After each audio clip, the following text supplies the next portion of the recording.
Top 5 strategies for staying on plan. And they are truly some of my favorite go-to items that I take almost all the time. Hey now, do you have an upcoming trip and you're not sure how you're gonna stay on a whole food plant-based plan while traveling? Maybe you're a little confused about what TSA does and doesn't allow on the plane. Not sure what food you might or might not take with you, or even how you're gonna pack that food. Well, I got you covered. On today's video, I'm going to talk about my 5 top tips and strategies for staying on a whole food plant-based plan while you're traveling. And I'm going to take you with me on a ski trip I did out west, where it was 3 days of skiing and 2 days of traveling. So let's get to it. Number 1 is mindset.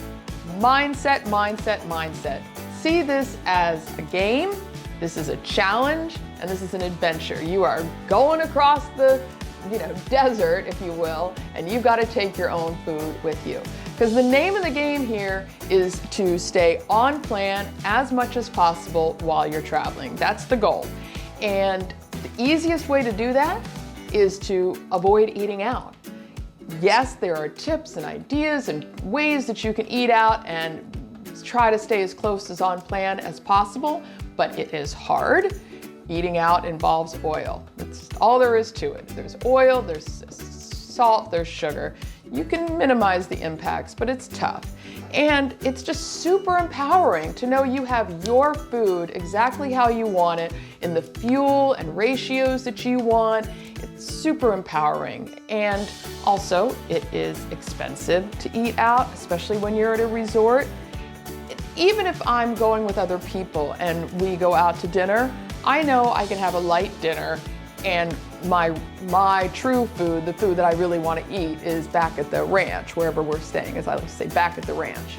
I know I'm covered. So the name of the game here is stay on plan, that's the goal, and the easiest way to do that is to have your own food and avoid eating out. My second strategy that I think is super important is to plan ahead. Try to find a place that has a kitchen. That's ideal. That's like this level, kitchen. Next level down is a microwave and a fridge. You can absolutely make that work. Microwave, fridge, and a sink.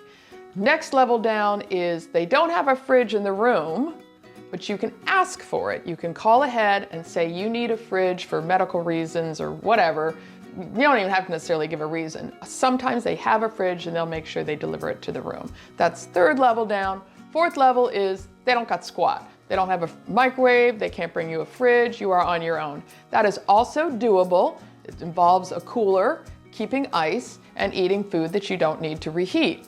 And I can do a video on that, let me know if you're interested. But today's video is going to be focused on, I had a kitchen, or you've got a microwave and a refrigerator. And that just takes planning ahead. Pick places that have those things.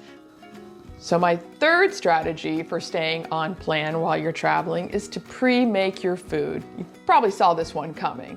So it is work and it is effort. There's just no two ways around that. Listen, before I went on this last trip, I spent a good solid Saturday knocking out a lot of this food, but it was worth it. When you are walking through the airport and there's 10,000 fast food restaurants with their super smelly, delicious food wafting towards you, it feels so empowering knowing that you have your food in your lunch pack ready to go. It's delicious, it's on point, and you're not at the mercy and the whim of whatever these fast food joints and restaurants are serving up.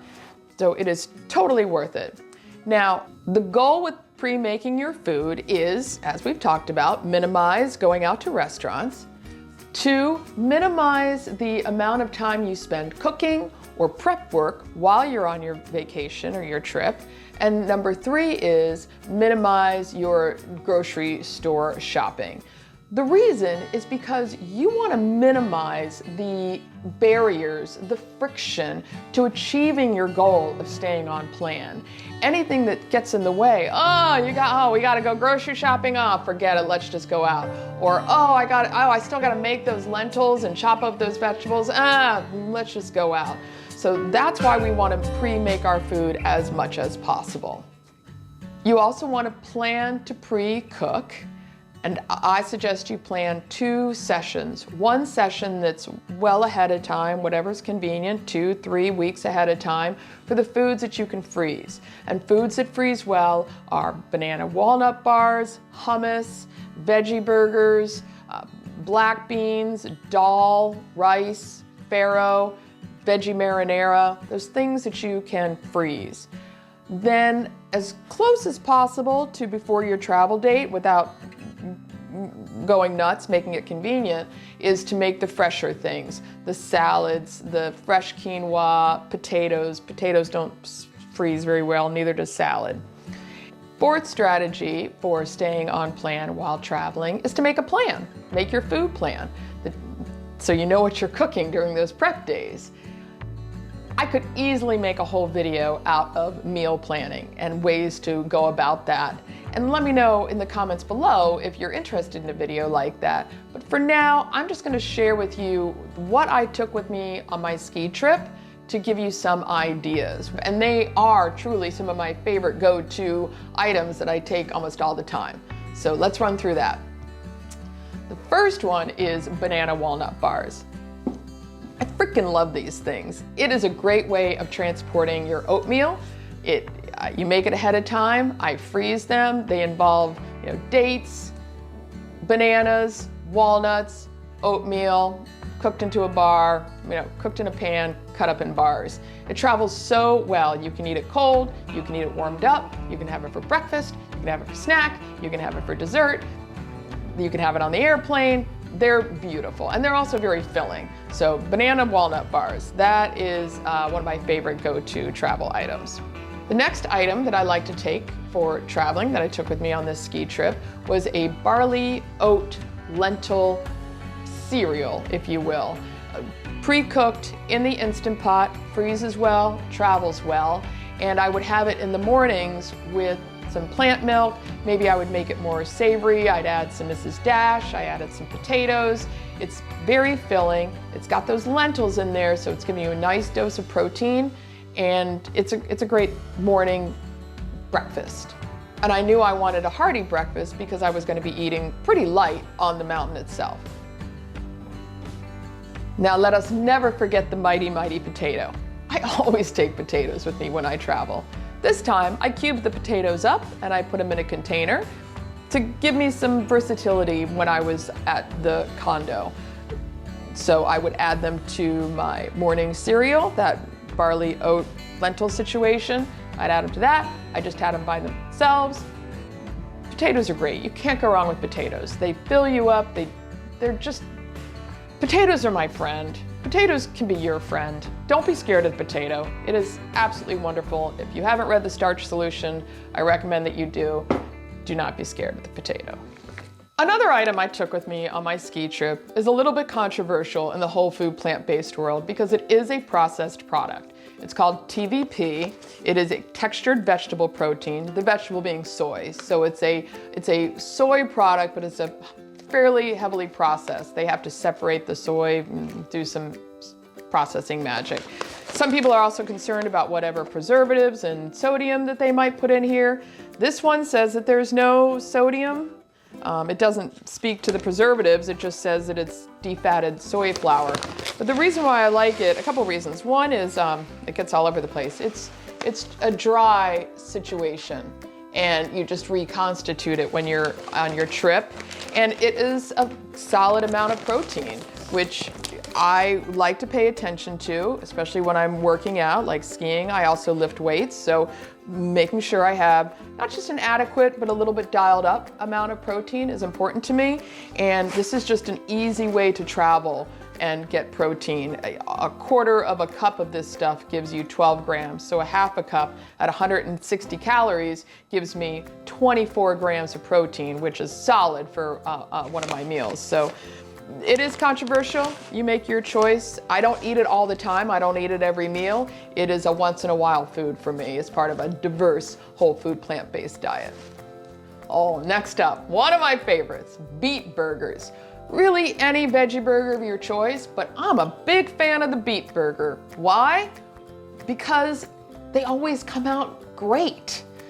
They're moist, They're firm, they travel well, I enjoy them cold. I can eat them hot or cold, but I have no problem whipping out a beet burger and chomping on it at the airport, just holding it in my hand. It's like a little veggie patty. And I'll just steal mustard from one of those fast food restaurants and squirt it on my burger, and it is perfect. And they're filling, and I just love them. So they work out really well. I'm a big fan of the beet burger. Also, they freeze fantastically. So next up is something that pretty much everyone has heard of, is hummus. I recommend that you make your own homemade hummus. It takes like 10 minutes, and then you know what ingredients are in it, and you can minimize or modify the amount of tahini. Don't use a ton of other oil. It's worth it. It's easy. Hummus. Now, everything I've talked to you about so far, you could have taken on the plane with you, with your carry-on. Hummus is another story. It's a little tricky. TSA doesn't like things that are creamy. You can take frozen hummus, which I have done, and it's fine. Frozen hummus, it's slightly different texture on the other side of unfrozen, on the other side of frozen when you've thawed it out. But I kind of like it. It's not bad, and I do it all the time. So there's the frozen option. You can also put it on a sandwich. If you put that hummus on bread, TSA says A-okay. And the other thing you can do is put the hummus on your salad. And then TSA, something like, it calls it a food then or something. But anyway, it's fine. It just isn't like creamy in a container on its own. But I definitely recommend hummus. It's a great go-to. Like I say, I like putting it on my salad. I can put it on a sandwich. When I was skiing, that was my lunch. My go-to lunch was the beet burger, cold, with a nice smear of hummus on top to add even more moisture, if you will, instead of the mustard or something like that. And then I sandwiched that into a whole wheat slice of bread. And boy, I was in seventh heaven up there on the ski slopes and not spending, whatever it costs in the middle of a ski slope to buy lunch. Next up is one you might not really think about with traveling, and that is a good old green salad with all the fixins, or as I like to call it, a power salad. You've got the celery and the apple and black beans and potatoes and carrots and radishes. It's a great way, and of course your spinach, your kale, your arugula. It is a great way of getting your, those raw vegetables in your diet when you're traveling, is to have that salad. And so I will make a nice big salad, something that I know will hold me over for several days. And I will usually add a little bit of light dressing. I use Bragg's Aminos, Bragg's liquid aminos, and also a little bit of lemon juice. Or you can wait and put those kinds of things on later, or just put your hummus on later. And I will eat that, before I get on the plane. It's great for eating on the plane because it doesn't smell. And I will eat it over the course of the trip, including for breakfast.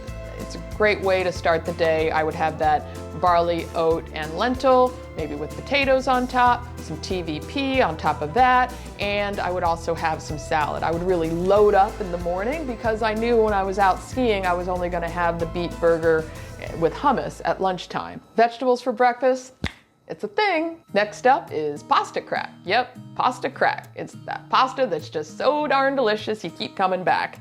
No, I don't mean to offend anyone by talking about crack, but we all know what we're talking about when something's really good and it tastes like, it's like crack. So I make it with chickpea pasta and I add edamame, and the sauce is a cashew sauce. So that again is a nice hit of protein, and I can eat it hot or cold. In this case, when I was skiing, it was the thing that I ended up really enjoying to have for dinner time. It was great, and I also had some with me on the plane for my lunch when traveling. Apples. Apples, apples, apples. They are the easiest fruit to travel with. I will take whole apples, and then I also make sure that I have some sliced for my travel days. I love sliced apples. They're just easy to eat, they're easy to share, gets your fruit in. What's your favorite apple? I'm a Honeycrisp girl myself. What kind of apple is your favorite? You may also want to pick up a few items from the grocery store that you'll travel with. For example, a low sodium lentil soup in a can, a box of beans, those McDougall bean soups and lentil soups work really well, just to round things out and make sure I had plenty of food. By the way, that's another thing. I like to have more food than I need, and I don't necessarily plan out like, this is what I'm gonna have for breakfast this day, this, this. I just like to have a good amount, and then in the moment, I get to choose. I really like that feeling of getting to choose in the moment, not, well, you said you were gonna have these for dinner time, so this is what you have to have. And with whole food plant-based eating, lunch, breakfast, dinner kind of all rolls together. Food is food and you can eat it any time of day. Another tip is to make sure you have some fun food with you, whatever that means for you. And maybe it's a little bit out of target. These are your choices, how far out of target you want to go. But when I'm traveling and I know I'm gonna be with other people and they might have like super fun snacks that I'm highly attracted to, it's good for me to know that I have some lentil crackers. Yes, there's gonna be some oil in those lentil crackers, but they're pretty whole food-ish. So maybe I'll take some Mary's Gone crackers or some lentil crackers or some popcorn with, some plain popcorn, something so that I can be eating something too when other people are eating stuff. It really helps. Almonds, I like traveling with almonds. Easy on the portion size. The goal here is not to just be sitting and, chowing down a bag of almonds, but a handful here and there, well, really a handful a day. And by handful, I mean like the center of your palm, 5 or 6, 7 almonds is a serving. So easy on the almonds, but I do like taking them for a snack when traveling. And of course, I don't go very far without my girl, Mrs. Dash. Yes, Mrs. Dash, folks, it's my favorite freaking seasoning. So I take this with me on my trip, and then everything tastes better with Mrs. Dash. I sound like a commercial, but that's just me. I love this stuff. I also take my teas with me. I take caffeinated tea. I have 1 cup of caffeinated tea in the morning, and then I like to have herbal teas for something fun to drink in the evenings and daytime. The one thing I did buy when I was traveling was some plant milk at the grocery store. My buddies would stop at the grocery store, and I went ahead and picked up some plant milk so I could have that for the tea and for my that morning cereal situation. I could have brought it with me, but it is a little bit on the heavier side being a liquid, so it was easier to pick that one item up at the grocery store. Which brings us to tip number 5, which is how to pack. You're gonna wanna use some soft-sided coolers. You're gonna want your lunch pail version of the cooler, this little guy here, something like this. And this goes in your backpack at the bottom for your carry-on. You want to keep it, because your backpack you get to put underneath the seat in front of you, so you want to keep it with you and handy. You don't want to be putting it in the overhead bin. And you also want a soft-sided cooler that you can put into either your carry-on, your rollerboard, or you're going to put it into your luggage that you're going to put in checked luggage. I've done it both ways depending on the size of the trip. So I always plan that I'm going to be taking about this much food with me. And into these coolers, you're going to be putting some kind of ice packs. You can also put frozen ice into your cooler, including in your carry-on and down below and checked. I put ice in my checked luggage, and I didn't have like precious things in my luggage. It does get a little bit moist. This particular bag, I could probably spend a little bit more money and get a better bag it's totally leak-proof. Some other tips for traveling. We've already talked about creamy, so you can't take creamy items with you onto the plane. Not only is that hummus, it's peanut butter, it's jelly. Again, you can make the sandwich. You can't have them as be standalone items. Don't forget your utensils and your napkins. I like to eat one of my meals before I get on the plane. It's just easier. You can sort of spread things out. You've got some elbow room still in that waiting area usually, and I'll eat something before I get on the plane.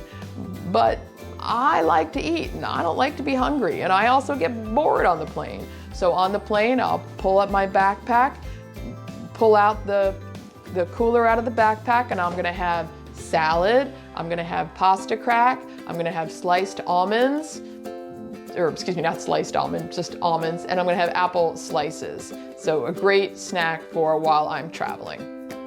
Did I mention beef burgers? So that, my friends, are my 5 top tips and strategies for staying on a whole food plant-based plan while you're traveling and staying really super well fueled. Not fooled, fueled. You won't be fooled by what they serve you up in the restaurant when you're like, well, I thought it was gonna be like this. I mean, dude, I asked for beans. It was a side of beans, right? I'm thinking, okay, I'm getting beans. No, it's pork and beans.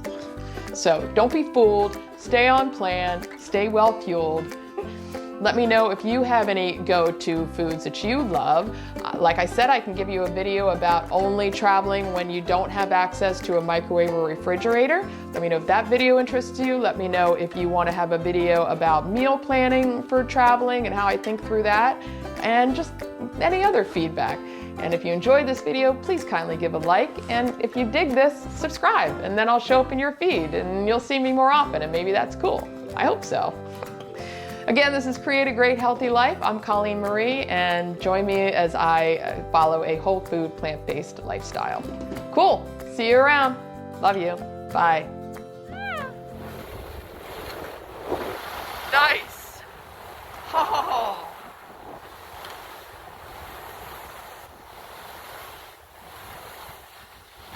That's what I'm talking about. Wow-wee. That's better than corduroy. Oh my gosh.